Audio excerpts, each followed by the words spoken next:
get up, let me begin. This is TWSN. You ain't heard about us yet, well you better know now, because it's the place that it all goes down. Get up, let me begin. This is TWSN. You ain't heard about us yet, well you better know now, because it's the place that it all goes down. Shout out Young Swish. For tuning in to another edition of the Sit Down with Malik Wright's Bengals post-game recap show. I'm your host, Malik Wright, joined by my co-host, as always, 𝗦𝗢𝗡𝗦𝗢𝗪. We got a lot of stuff to get into. We've also got our guy, our fantasy expert here at TWSN, Michael Hare, joining us live in studio. A lot of stuff to get into. As you guys can see, I'm trying to wrap my head around what we all just witnessed, right? The Jake Browning breakout-esque game for the Cincinnati Bengals. It came with a lot of highs, a lot of lows, but the Bengals found a way to get it done. There's a lot we got to talk about, right? Joe Burrow's injury, how the offense looked, but I guess I'm going to start off by saying, what are you guys' initial thoughts on the Bengals victory over the Jacksonville Jaguars? Talk to us. Yeah, I mean, initial thoughts, there's a lot to unpack. I think my biggest positive, and this just goes from the overview of, hey, making the playoffs, you start off 2-0. And that is something I am absolutely ecstatic about. That is something that we can look at and slice everything every which way. But you are 2-0. This is a far better position you've been in Joe Burrow's entire NFL career as a quarterback.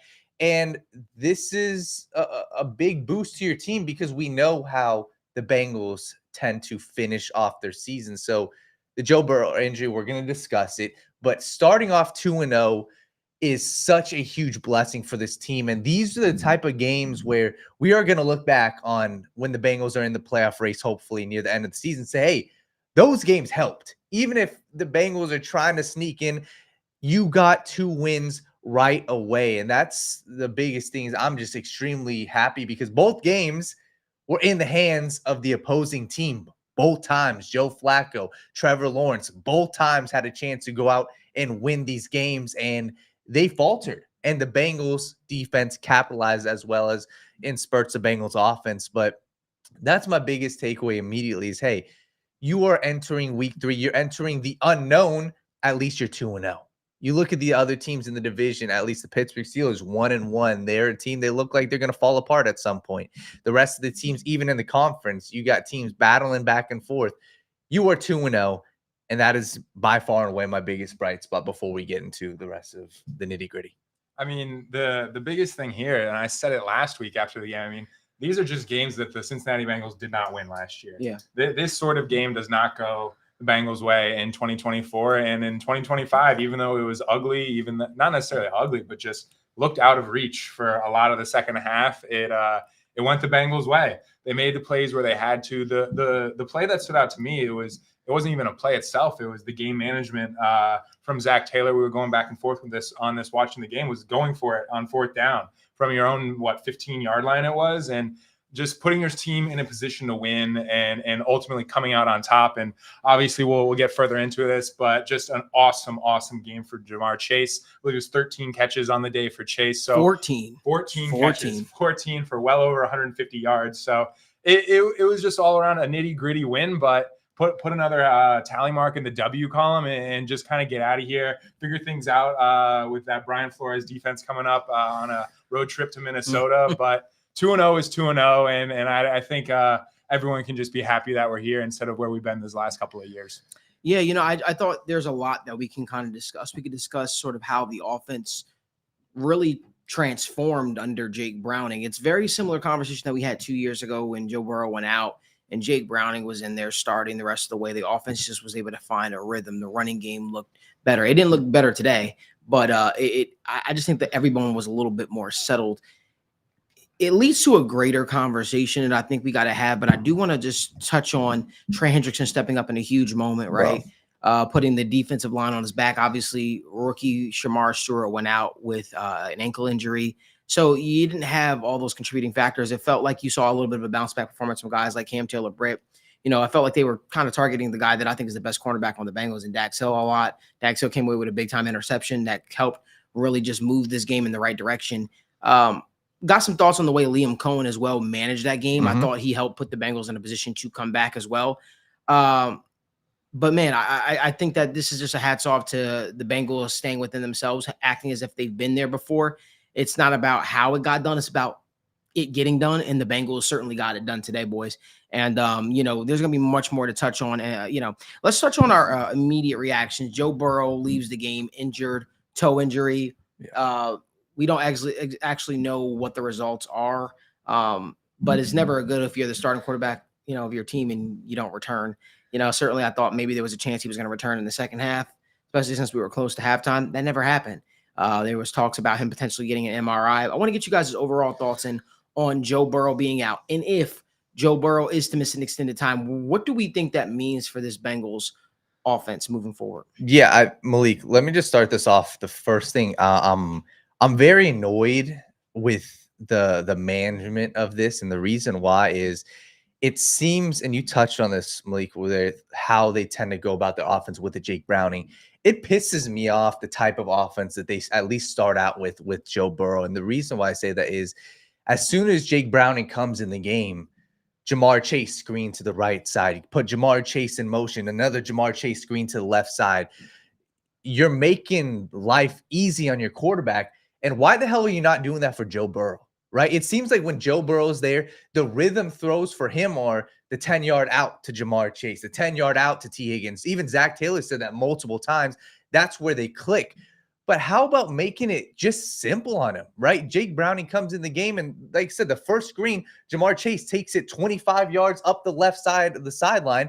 Yeah. And that's how you should be helping out your quarterback. And I feel like the blame for the injury, it's obviously the NFL, but I feel like Zach Taylor in this offense don't make life easy on Joe Burrow early in games, and that's one of my biggest struggles. But to talk about Jake Browning, I think you have to continue to do those little things. The screen game, once again, I don't know if they just don't like throwing screens to their running back, Chase Brown. I don't know if they know how to throw a screen to their tight end, Mike Gesicki or Noah Fant. Those are things I would be doing. Yeah. I like the Ja'Marr Chase screen. I like the quick passes. We saw the Ja'Marr Chase early touchdown, the quick slant. You got to get the ball in the hands of your playmakers. And with Jake Browning being on this team, we saw he had 3 interceptions. We saw what's going to happen at times if you force him to play Joe Burrow style of game. Yeah. He is going to make mistakes. You have to make life easy on him, and you have to put the ball in the hands of your playmakers. And I feel like with a guy like Ja'Marr Chase, Dan Pitcher, you can draw up some very creative shit for him, T. Higgins. That's what I hope to see with Joe Burrow hurt with we don't know how long. Yeah, you don't want to speculate on what it might be, what he might be down with. But obviously, the reports of him leaving the MRI room on a scooter are not ideal. You'd like to see him walking under his own power, but it is what it is. And when Jake Browning came onto the field, I said, at least we're lucky that we have a competent backup quarterback. And then he immediately proceeds to throw 3 interceptions. But I do believe in what we've seen in the past in 2023 when he came in, when Burrow went down, and in this game, kind of what you were talking about, Daniel, was that luckily the Bengals have the weapons to put Browning in a position where he can succeed and not necessarily thrive, but just maintain some semblance of competence within the offense as a whole. And like I talked about earlier, it's a tough matchup coming up with a mad scientist in Brian Flores, but the pieces are there for us to kind of seize just some offensive rhythm, some explosive plays here and there, and whether that be Browning creating or the wide receivers creating on their own. I mean, I think we saw here today that it's possible, and we saw that as well in 2023. So I don't want to completely lose hope for the Bengals offense as we move along, depending on how long this absence is. But obviously not where you want to be heading into the tougher part of the schedule here. But they've shown that they can adapt, improvise, and overcome with Jake Browning under center. So especially with a 2-0 record, a small buffer over some of the other teams in the division. Like I said, it's not where you want to be, but it could be far worse. Yeah, I mean, I agree for sure. I definitely think that the loss of Joe Burrow, the impact of what Joe Burrow brings to this team and what he means to this offense as a whole can't be understated. Obviously you're hoping that this was just a precaution and, them wanting to play it safe. Time will tell. I'm sure we'll learn more probably this evening, maybe tomorrow, on the severity of Joe Burrow's injury and how long he is to miss, if he is to miss any extended time. But yeah, I think that there's got to be a bigger conversation here, guys. And I'll say this. It's very hard for me to look at the offensive line and single out people, right, or players when they seemed more settled when the play calling was different, if that makes sense. It's just very, very challenging because, like, you refuse to believe that NFL caliber offensive linemen are just that bad over and over again. And then you come in here and then it's like, wow, they just found a way to get it done. I don't know. There's going to be a large conversation that I think that we're going to have for the next few weeks. I also think there's, something to be said about the way that the Jaguars played Jake Browning. They played him differently. They allowed him to sort of sit back and make the throws, and that's why you saw them come up with more interceptions. There was less blitzing of Jake Browning. I think that teams know, hey, I think they know in their head, hey, if we sit back and we don't blitz, Joe Burrow is going to dice us up. So we rather blitz him. We'd rather put more pressure on the defense, on the offensive line, and just make them overthink out there and make them just stress where we might be coming from. So I definitely don't want to compare. Not saying that anybody on the panel here was, but I don't want to compare how Jake Browning was being played versus what Joe Burrow, because it's very clear that they have more confidence in their ability to do blanket coverage later down the road. Can we talk about Liam Cohen's decision down the stretch, though? To just because, in football, you need breaks to happen. You need things to kind of go your way. And one thing I will talk about, somebody said in the comment section, a couple people have said it in the comment section, it doesn't matter how it happened. The Bengals are 2-0. Mm-hmm. The fact of the matter is these are not victories that they were having last season. These are victories that they couldn't find last year. They found a way to get the victory. Even if that comes from bad situational coaching from the opposing coach, I'll take it. And I think everybody here will take it. I think everybody in the comment section will take it. And by the way, we greatly appreciate you guys for tuning in to our live post-game recap show and joining the conversation. We want you guys to drop your questions, your comments, your thoughts in the comment section, because we're going to be trying to get to everybody's everyone's comments. I want to get you guys live reaction in real time of the game. But I saw that to say, I feel like Liam Cohen kind of gave the Bengals a gift essentially by going for it. He showed obviously his aggressiveness. He showed his belief in his offense. He showed, hey, you know what? You guys haven't been able to stop our offense all day. And even though it wasn't a banner day for the Bengals defense, they still found a way to get takeaways. They still found a way to get timely stops when they needed to. And again, that is what you're asking of this defense. That is what you're asking of this Bengals team. Can you find a way to get a stop? Can you find a way to put the ball back in the offense hands? And guess what? Jordan Battle showed up in a big way again today, right? So these guys were definitely showing up in a big way. But I got to question the thought process of Liam Cohen down the stretch there. What were you guys' thoughts on that? Yeah, man. I mean, for me, I think it goes multiple ways. They just don't seem like a cohesive unit right now. And whether that's from Liam Cohen to Trevor Lawrence, this game was in their hands. Entering the second half, you kind of felt it, right? And obviously Cohen is a new head coach, but Malik, I completely agree with you.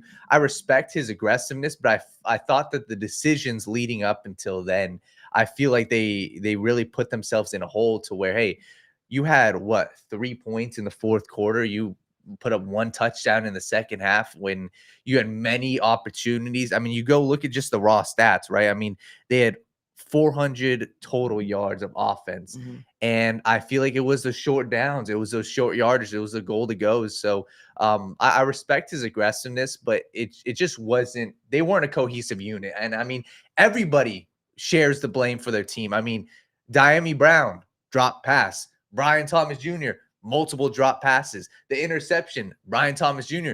didn't fully extend over the middle of the field. Jordan Battle caught the pick. Same thing. Trevor Lawrence, a couple bad decisions. So I think that this all around, Malik, they're just not a cohesive team right now. And they're going to go through some growing pains. And even everybody saw, Cohen beating on his chest saying, hit him in the middle.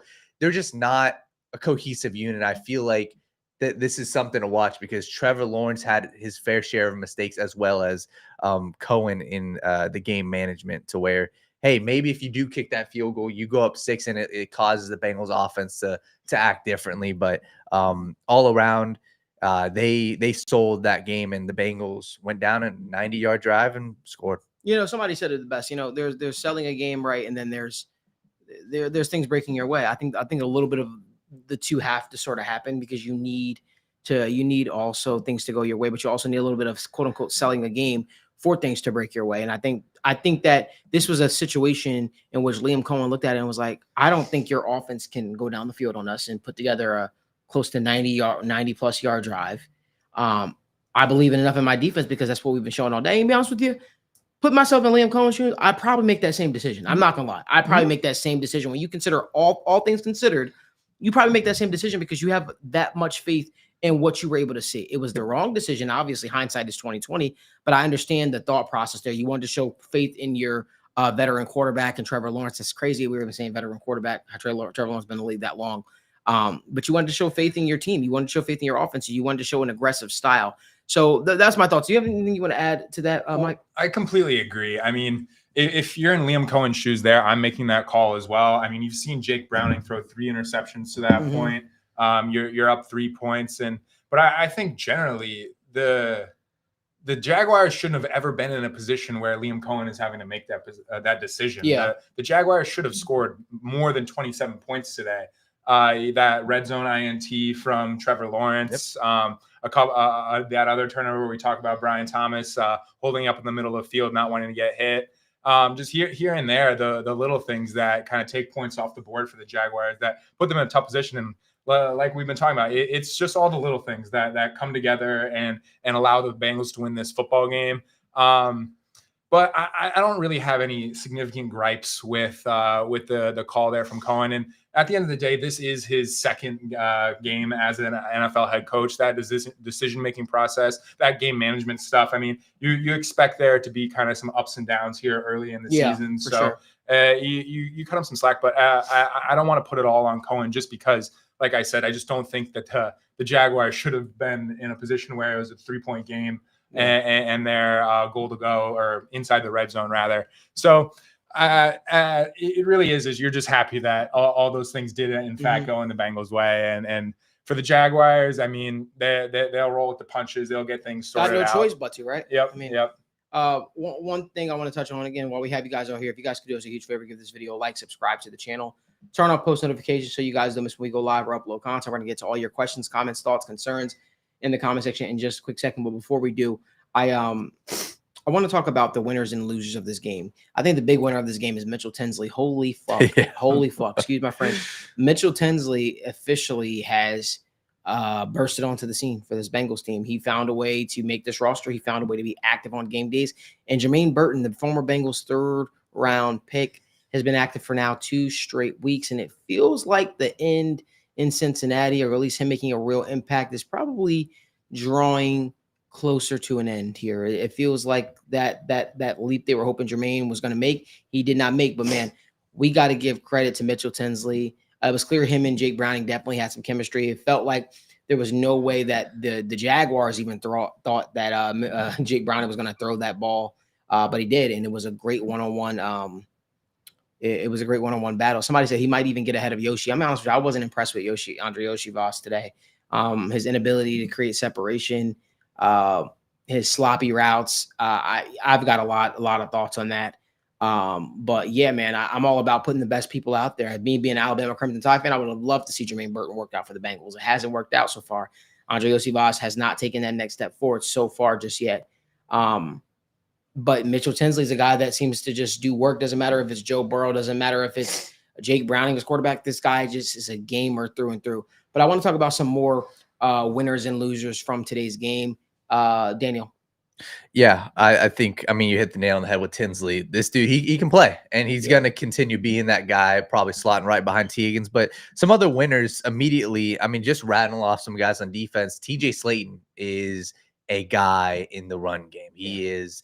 He's doing what you brought him on to do. And albeit this is a small 2-game sample size, he's going to have a big hand in the divisional game against the Ravens with Derrick Henry. I think this is a guy, he is going to have a huge hand on your defense. I was very, very impressed with him in the run game at certain times.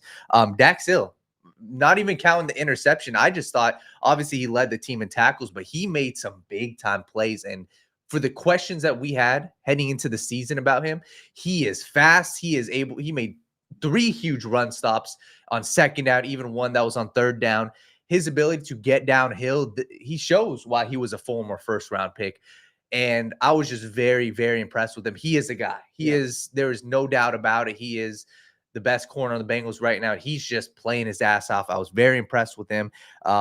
And I would probably say for one more, Jordan Battle, even once again, outside of the interception, I thought when he is playing confident and going downhill in the running game, when he's playing confident going downhill on tight ends, he wraps up well. He is a hard hitter. I was a big fan of him, and I think that he showed up today in a big, big way. So those are a couple guys I was a fan of today. One guy I want to talk about as a loser, unfortunately, is Chase Brown. 18 touches today, 65 yards from scrimmage. Just with the schedule, and like I said before, we don't know how long Joe Burrow is going to be out, what this looks like in the short term and the long term. But with Jake Browning presumably under center for at least a week or two, Chase Brown absolutely has to step up. This rushing attack has to be something that we can lean on. The next 3 games for the Bengals, at Vikings, at Broncos versus Lions. I mean, you just can't have those front sevens pinning back their ears, allowing them to rush Jake Browning, because we just have a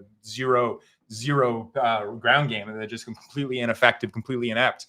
Chase Brown, and obviously we'll go back, we'll watch the film, we'll see whether this falls on Chase Brown, the offensive line, likely a little bit of both, but Chase Brown just has to be better. He has to be generating explosive plays with his legs.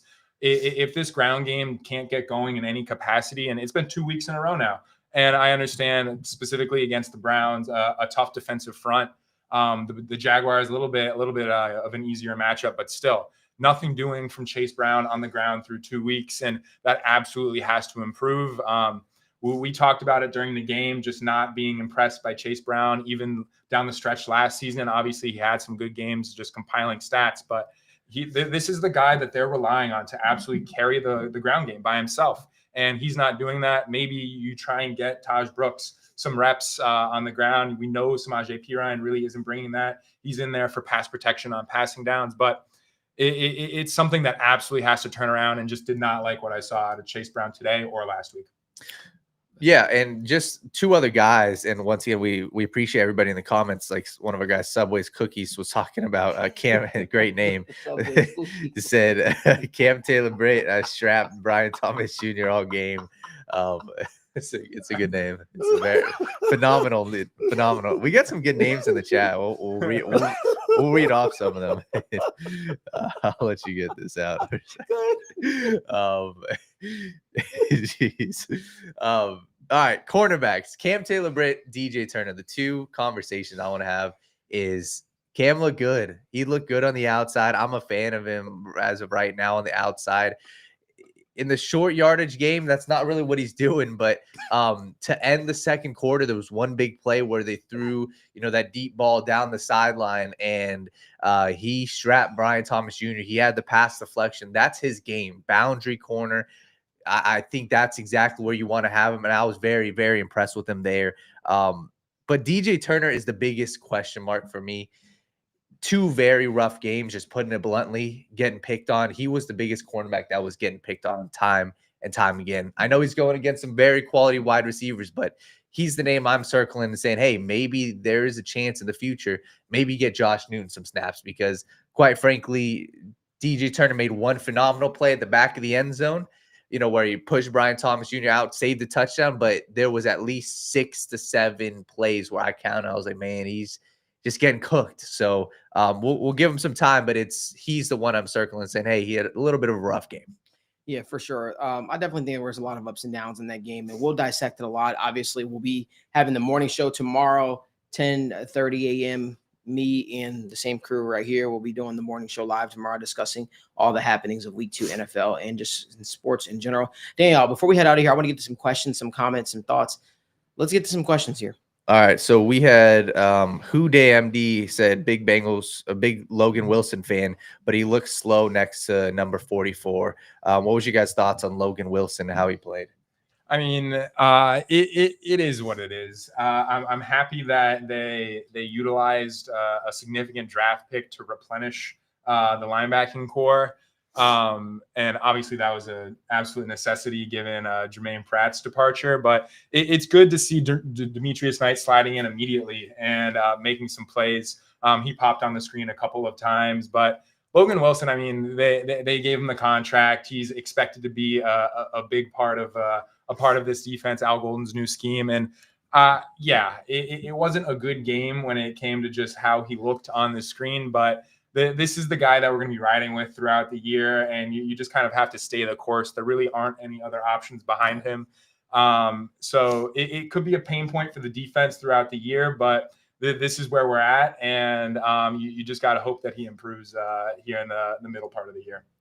For sure. And I even thought, I mean, looking at Logan Wilson, he's good in his role. He's good at what he does, and like downhill, he's a very strong tackler. He looked good in spurts, but you drafted your guys for a reason. You drafted Demetrius Knight, you drafted Barrett Carter. Those are guys, that's your future. And Logan Wilson right now, he's the now. I thought he looked fine. I wasn't crazy concerned.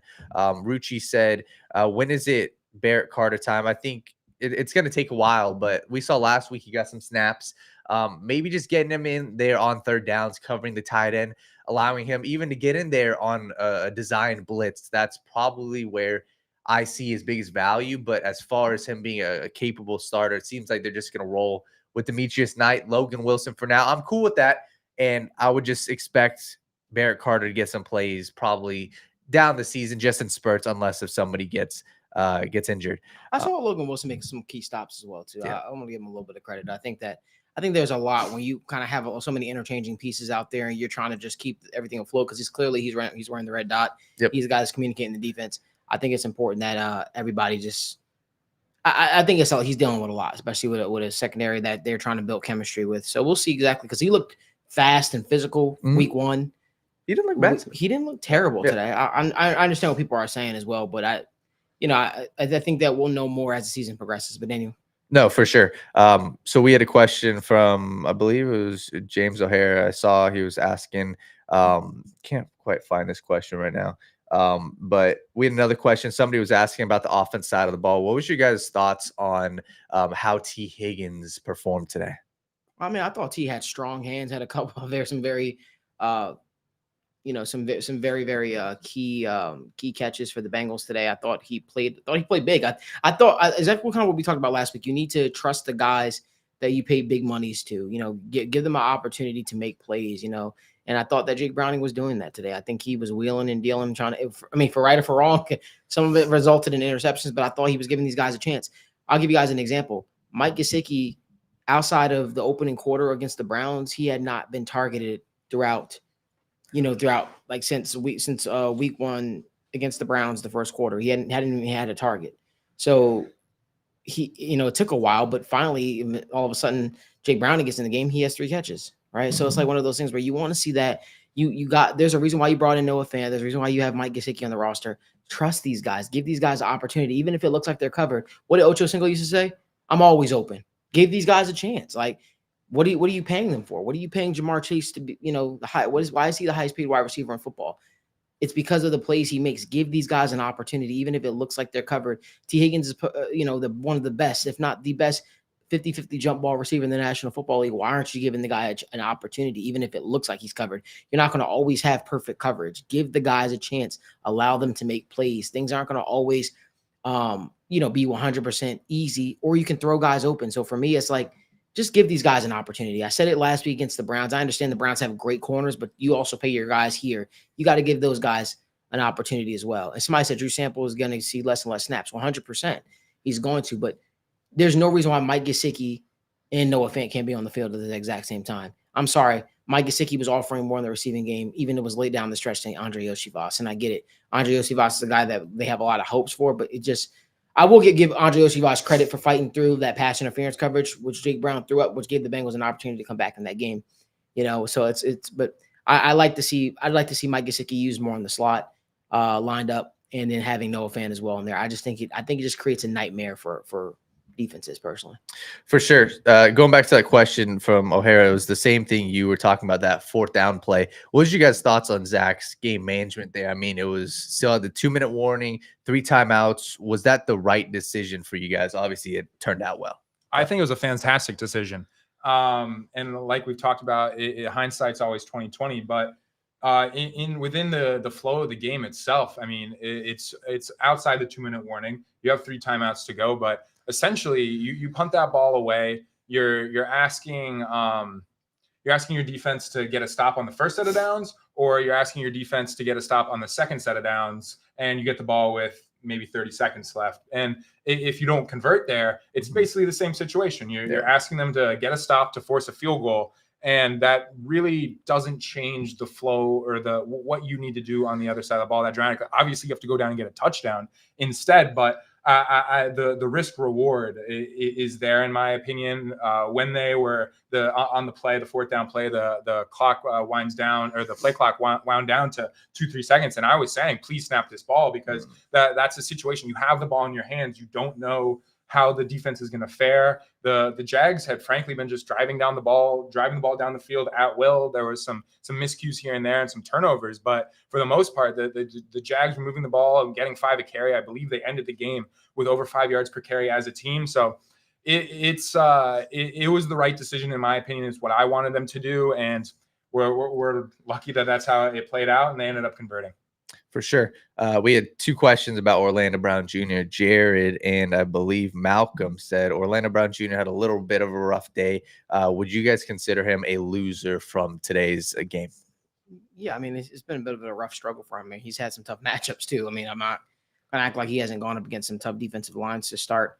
Guys like, right, you talk about Myles Garrett to start, and then you talk about Trayvon Walker and Josh Allen. You know, it's those are some tough matchups in the National Football League. And, I think Orlando Brown Jr. is a fine starting left tackle in the league. I think he's a fine starting left tackle in the league. Are you going to get elite shutout performances from him where he is just going to be able to shut his man down? Sure, you might when he's facing a different, one of the non-elite pass rushers in the league. But the problem in the league is everybody's drafting these freak athletes. Everyone is drafting these guys that can absolutely just take over a game, or are attempting to draft that. So it's one of those things where it's like give and take. But overall, it didn't ruin the game, is what I'll say. For sure. Malcolm and other people were asking about 𝗪 Stewart. What was you guys' thoughts on how he played as well as the injury? Apparently, he's on crutches right now. But what did you guys think of what he played today? We didn't get too big of a sample size today. Yeah. What was it? Midway through the second quarter when he went down? Probably third. Third, yeah. Okay. Either way, I mean, it's a small sample size. It's a game and a little over a half. So, I mean, but what we saw from him in week 1 in particular was really encouraging, disrupting the flow of the offense, getting to the quarterback. So you don't want to draw any drastic conclusions on rookies after 1.5 games as a body of work. But I think the signs are there. I mean, obviously, if it's a significant injury and if he's on crutches, I mean, it probably is to some degree. That could really sap what we see from him in his rookie campaign. But early on, I mean, I think the results are pretty encouraging, especially considering a lot of the fan base was none too pleased with the pick. So we'll see how he returns from injury and what he looks like. But from a game and a half, it's you can't be upset by any means. For sure. And even today, like, he had obviously the one tackle where he had Tootin and then just didn't bring him down. That's obviously a mishap, but you still saw his athleticism on notice. Even the touchdown where they scored, it was Cam Sample was on one side. He was on actually the close side. Stewart made his way all the way from the left side and it still almost got there. That's what you want, at least in the athleticism, and that's what you're getting. So he is got to be your future at the pass rush. So hopefully he's healthy and gets healthy at some point soon. We had a couple questions about Trey Hendrickson. What was you guys' thoughts all around on Trey Hendrickson and how he performed today? Everyone loves to see blackout Trey ice the game for us, and I believe he had another sack as well. But it's going to be a one-man show, it seems like, especially if 𝗪 Stewart is down and out with an injury. But I mean, that's nothing we're not used to. Going to need Trey Hendrickson to go out and be Trey Hendrickson, be the guy that you're paying him to be. So, but blackout Trey basically needs to arrive in any single critical moment. He did today to put the game away and not allow them to attempt to even put something together with, 20 seconds left on the clock. So it's the exact same as it was last year. We'll see what Stewart brings to the table once he's back in action. But this is just going to be a terrible pass rush when Trey Hendrickson isn't on the field. And when he is, he can single-handedly turn it into one that can make a difference in a game. Yeah. Yeah, I mean, he's that guy, and it's always weird. He comes up in the biggest moments, so we'll see as he obviously gets a little bit of tougher matchups coming up at some point with the tackles. But I also liked, it was interesting. The commentators actually mentioned it. He lined up on the left side, and he had a huge play on the left side, which was, I don't know. I'm curious to hear the PFF stats on his alignment this game and even last game, but that was new, and I think that's can seriously add a wrinkle to opposing teams, because when you look at opposing offense coordinators, they're likely game planning him 95% of the time going up against your left tackle. If you can switch him up, I think that is a huge X factor, and I think that can help continue to prolong his career as a continued star. So let's get to like 2 more questions. So we had a question, I believe it was from 𝗦𝗨𝗕𝗦𝗕𝗦𝗪, our guy. He said, are you guys concerned about the offensive line moving forward for the rest of the season? No, I'm be honest with you. No, I just think that the play call, if we have more play calling like this, and it makes me seem delusional. It makes me seem like I don't know what I'm talking about. It really does suck, because like it makes it seem like I'm making excuse for these guys, but no, the play calling has to be consistent. If you do things to try to marry the pass and run game together, that way you can kind of feed off the play action, it looks drastically different. We keep talking about, we keep saying it, and it's like it almost feels like we're beating a dead horse, because it feels like Zach Taylor just hasn't learned. They just haven't learned, and they do things their own way. But for whatever reason, when Burrow's in there, they believe that he can be the guy to adjust and make. Well, he is that guy. Let me say he can be. He is that guy. But sometimes you could be asking too much, is what my thoughts are. But I think you have a talented enough offensive line in front of him to where it doesn't have to go out there and play hero ball. We were looking at some of the sequences we were writing down, and it was like, okay, shotgun pass. Then you put yourself behind the sticks even further. Then it's like second down run. You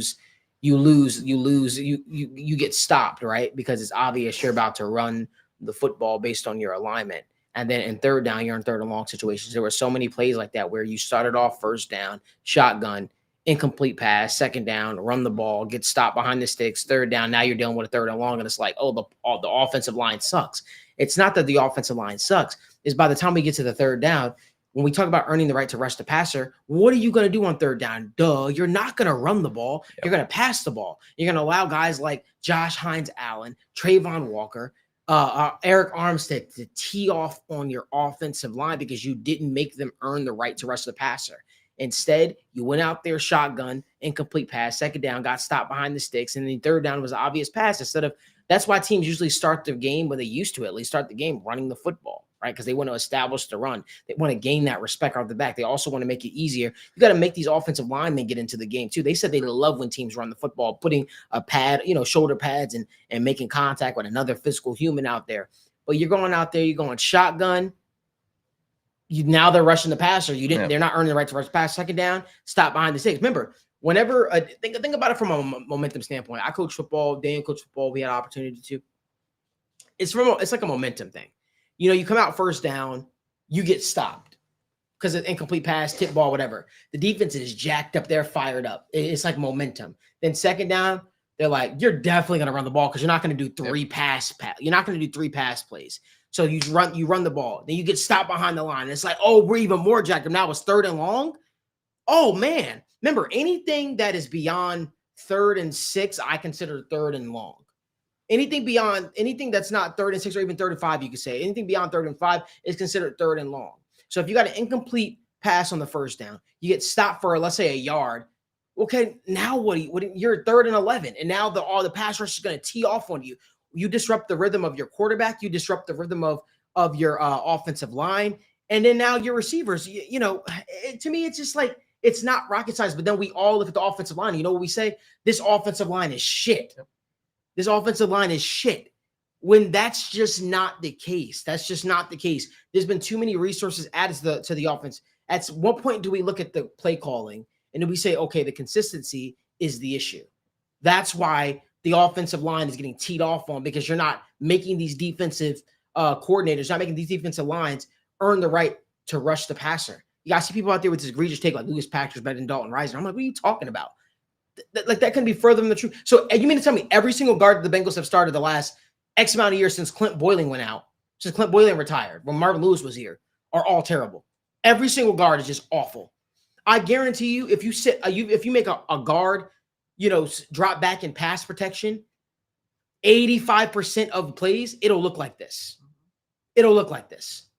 I don't care who it is. I think if Quentin Nelson was an offensive guard for the Bengals, he'd struggle because they don't play football that is cohesive, that is conducive to the quarterback and the offense getting in rhythm. And I'm tired of this talk. It's boring. It's old. First it was Frank Pala, okay? Then are we going to blame Scott Peters? Then are we going to blame the guys? Are we going to blame a rookie and Dylan Fairchild?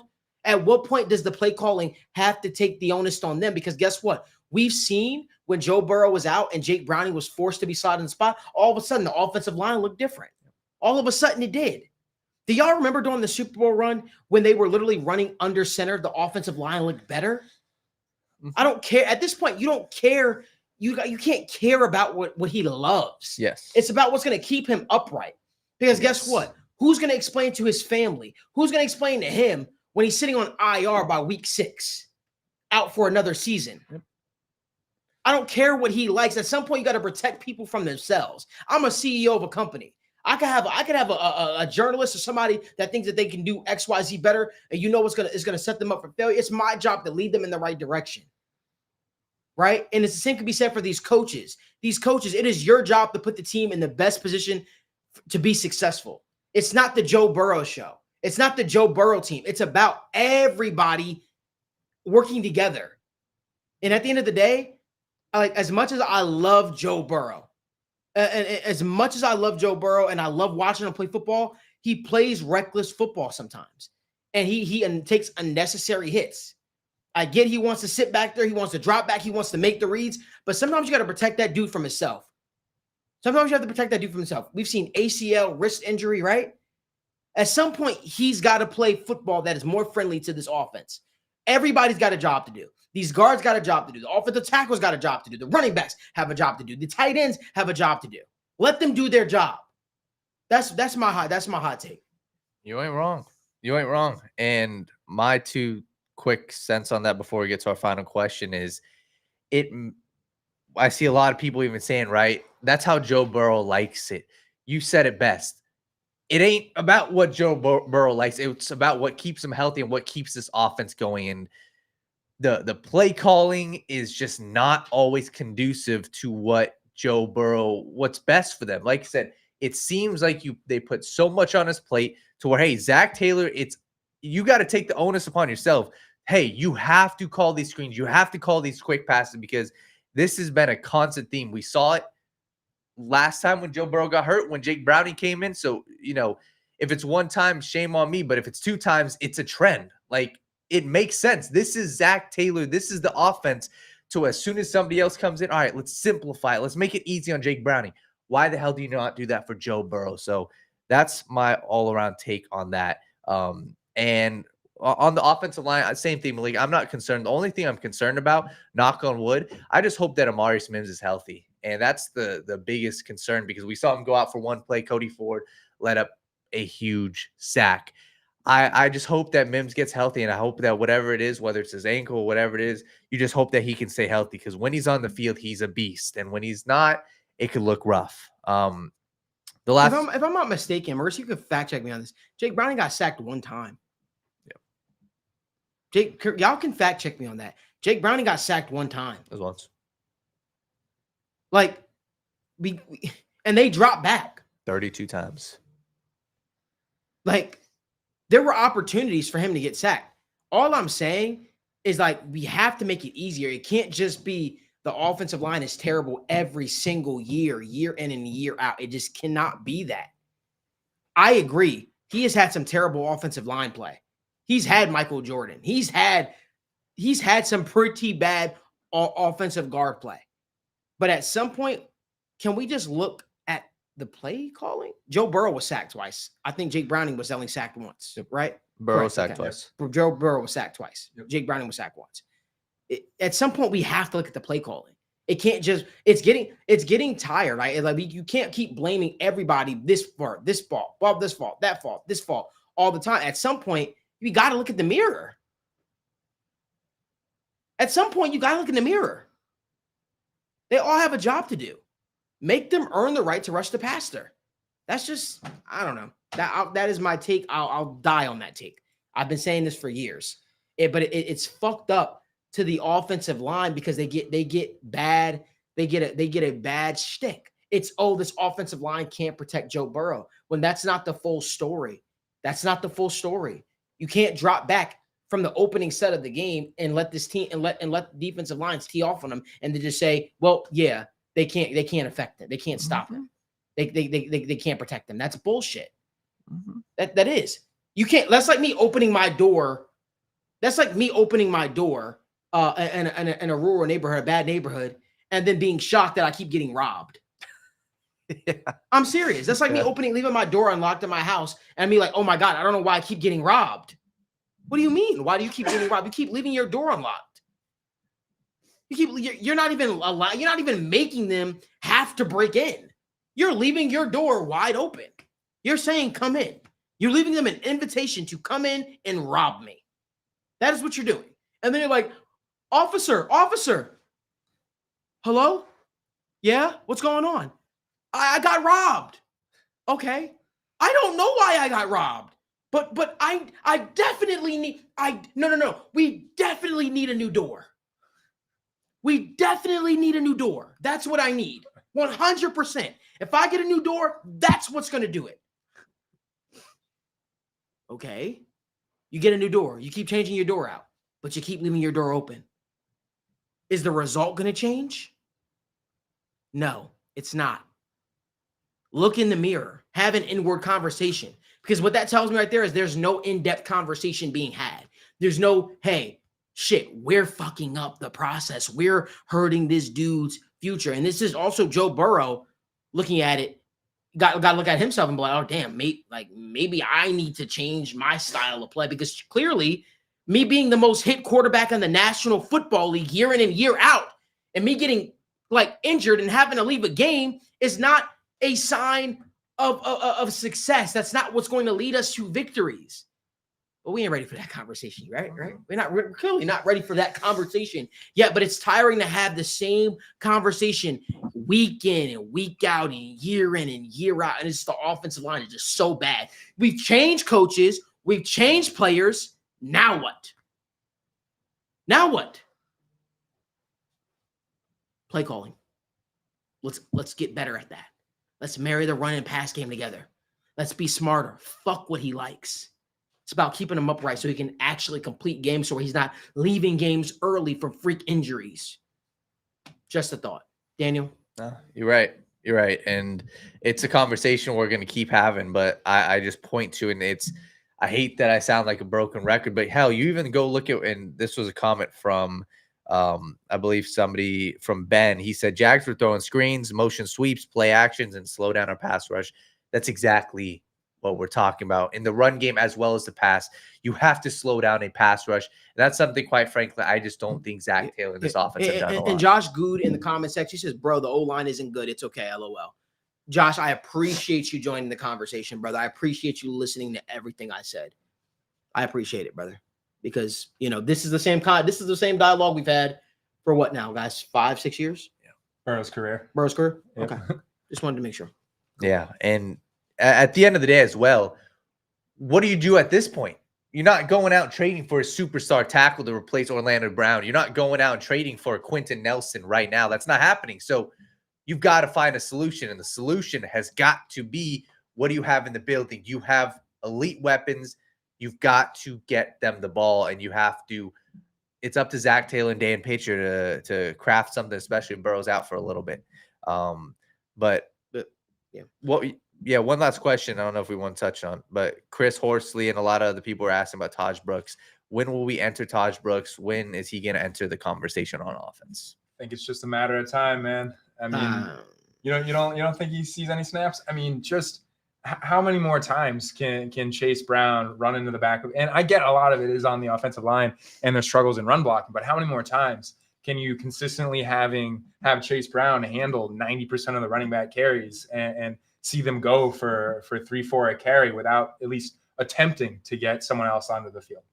Yeah, I'm honestly, I'm cool with Chase Brown. Like I think he's a very talented running back, but I'm with, I think there's no reason. I mean, look at Saquon Barkley. He's seeing 70% of snaps.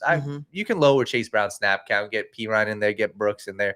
It wouldn't shock me if you get him maybe 2 touches a game, so on and so forth. But honestly, that's not even at this point. That's not even my biggest concern. No, far from it. So yeah. Yep. So listen, we appreciate you guys so much for tuning in to another post-game recap show. We'll be live again tomorrow morning at 10:30 a.m.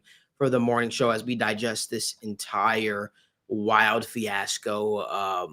I'm looking forward to you guys joining us on the sit down morning show at 10:30 a.m. having the conversation. And as frustrating as these things are, I let me tell you right now, I greatly appreciate you guys that you guys make the Sunday post-game recap show a part of your regular routine. You know, we'll take the highs with the highs as we can, right? And we'll discuss the lows as well. But for now, the Cincinnati Bengals are 2-0. They moved to 2-0 on the season. And you know what?